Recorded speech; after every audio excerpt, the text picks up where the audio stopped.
Okay, so I have a general idea of the song that I want to create. So now what I'm going to do is take it into our advanced editor where you have copy, paste, delete, control, note nudging, step recording, quantizing. It's a really advanced editor and it's called GHMix. And GHMix has snap quantizing. So when I go to live record, so right now my snaps are set to eighth. I'm going to change it to quarter notes, and any note I play is going to perfectly align with the next quarter note. So this is how you get your song perfectly on time, so it's super fun to play back in game.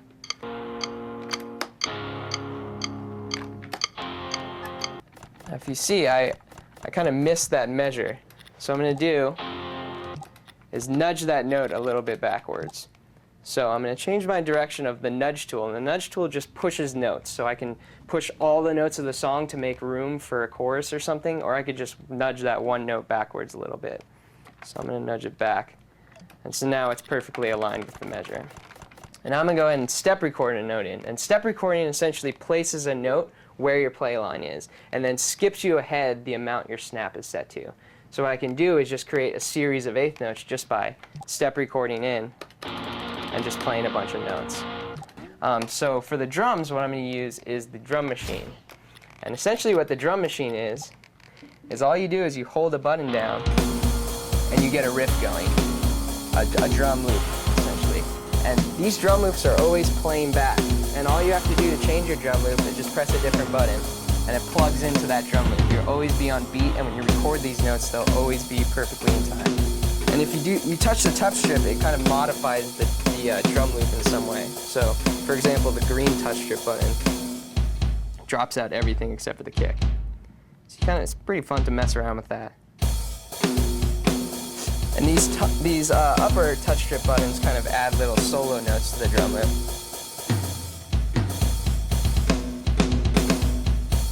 So right now I'm going to find a drum kit that kind of suits my new song.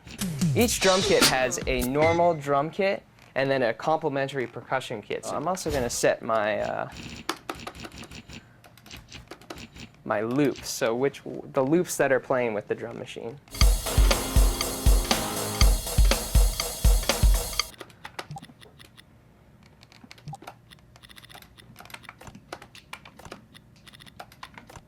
So what I'm going to do now is I just copied that whole section of notes, and I'm just going to paste it a couple times. So let's do 3 times, and then we'll kind of end it with something else.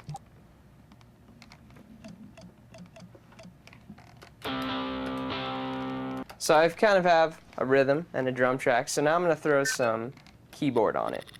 We have about 80 different keyboard types, so there's a lot to choose from. We have video game sounding effects, bunch of synths, really fat, deep effects if you want a really bassy synth.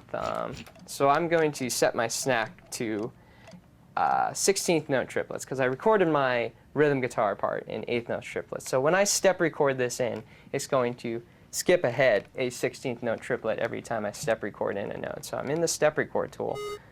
And let me go back, record that. So I'm just going to make alternating parts.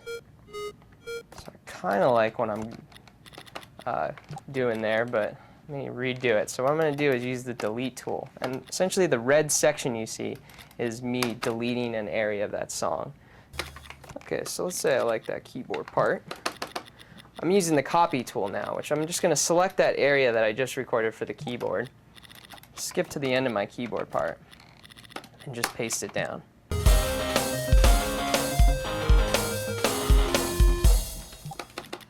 Okay, so I got a little song going here. So I haven't showed you the loop tool yet. So what the loop tool does is it allows you to set an area of the song and just continually loop it and just add in notes.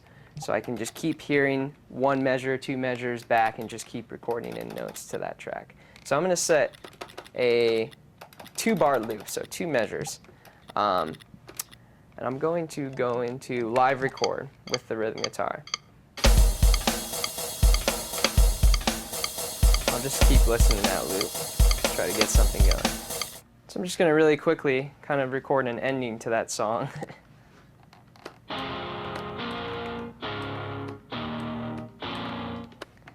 And then the last finishing touch, I'm just going to live record some lead solos on top of that part. So.